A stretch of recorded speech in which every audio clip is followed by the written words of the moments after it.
I want to visualize all the money in the United States. How do I do that? Well, I had to get a bunch of money. Let's do it. Okay, so for a long time, I've always thought about the wealth and the visualization of the wealth in the United States. Now, there was a video that was made like 10 years ago by some politicans that basically talks about how money is distributed, what people think it is, what it actually is, and what we wish it could be. And it was a really popular video, and if you read into it, there's a lot of debate on the accuracy of it. Now, it's several years old, so I started researching it on my own. And what you find is there's actually kind of two halves to this problem. So first off, we don't actually know, and there's no accuracy at the very finest level of how much every single person has, right? There's no way you could expect everybody to know how much wealth every person has. How much wealth would be defined as, if you sold everything that you owned, how much would you actually have in dollars if you sold every single thing you have? That's your net worth, right? So, okay, so what we do have is we do have some figures. We have something that says, okay, well, there's this many trillions in the United States, 10% of that, or this much of it is owned by this 10%, top 10%.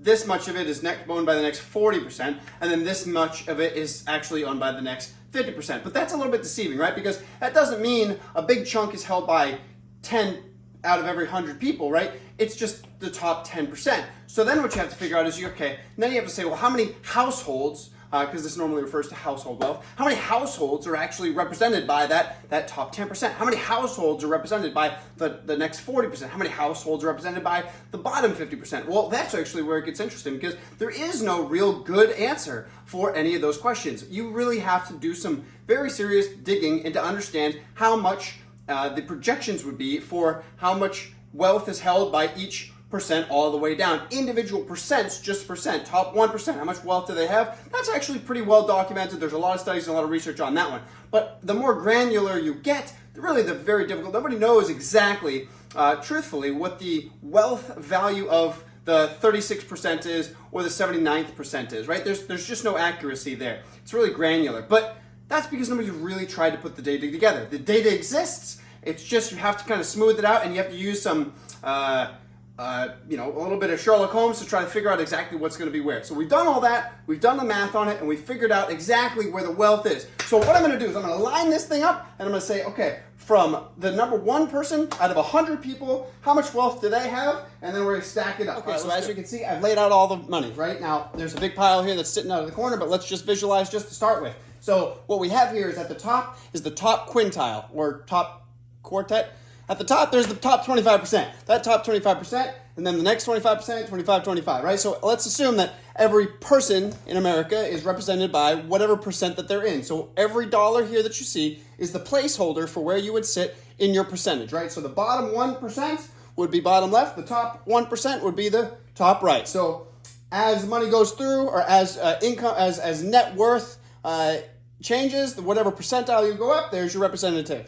Now, how much money is there in the United States? Well, it's like 23 trillion or something like that. So the total trillion is represented by this pile. I think I pulled $1,200 in ones. So technically, based off the math that we've done, that $1,200 would be the total wealth in the United States. So you've got to split up the money to go to everybody. And how do you think that how do you think that the current wealth of the nation is represented out of the rest of that pile? That's the thing to think about. Okay, so it's actually 123 trillion. Sorry, 23 trillion. I was thinking of the 23. So it's why I actually have $1,200 here. So that math actually works out to be about this $1,250 or so that I have laid out. So what we have here essentially is the socialism demon that we all know and hate, right? So this would be a representation of if everybody in the United States sold every dollar they had, and if everybody had the same amount, everybody would get the same pile, right? Now, all of the logistics aside of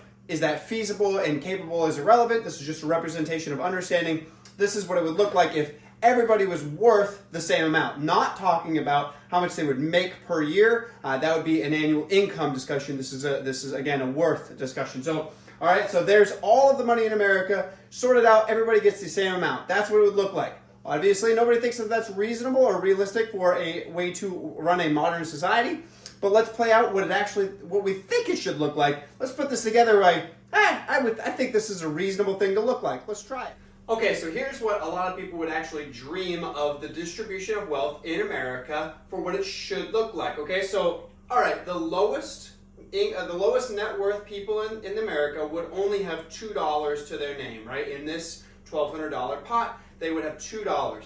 That's a pretty low number, but it rapidly comes up: 2s, 3s, 4s, 5s, 6s, 7s, 8s, 9s, 10s, 11, 12s, 13s, 14s, 15s, 16s. Now, we'd all like the idea that there is some sort of American dream where you win big, right? So that upper class is a big win, and a lot of people really like the idea where you rise up into the top brackets and you get to the 17s, 18s, 19s, 20s, 30s, and ridiculous, I don't even know what the big pile at the end number is right now.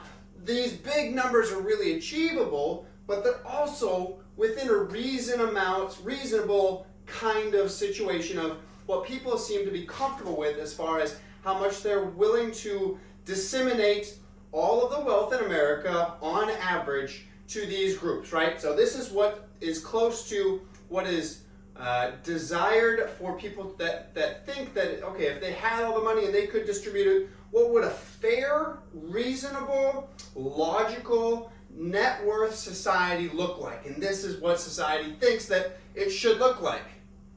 Do you think it's accurate? Okay, so here we have the rest of it laid out. Now, this is an accurate representation of what wealth distribution in America looks like by percentile. That does not mean that this is 100 people laid out and the 100 person gets to the top and a 100, number one gets to the bottom.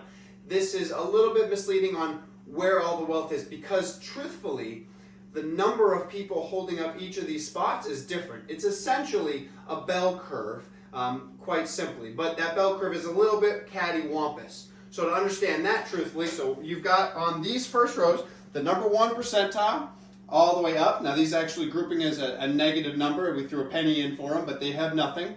And then you go up to a whopping $2 at the top, $2 to $4 at the top there. This represents just these two lines, 50% of the nation, but 2% of the world of the nation's wealth. So 2% of all of the wealth is represented by half of America, right? Now, if you do the math here, you can get the averages, which the average household income is about $80,000 a year, and then you get into the arguments on mean, median, but essentially that is where half of America sits. Half of America, 2% of actual net worth.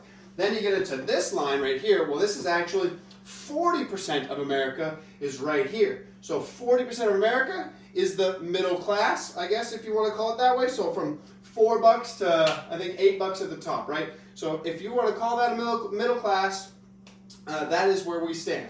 The rest of this line, from here all the way up, that's the top 10% of people. So there's only 10% of people are in this line.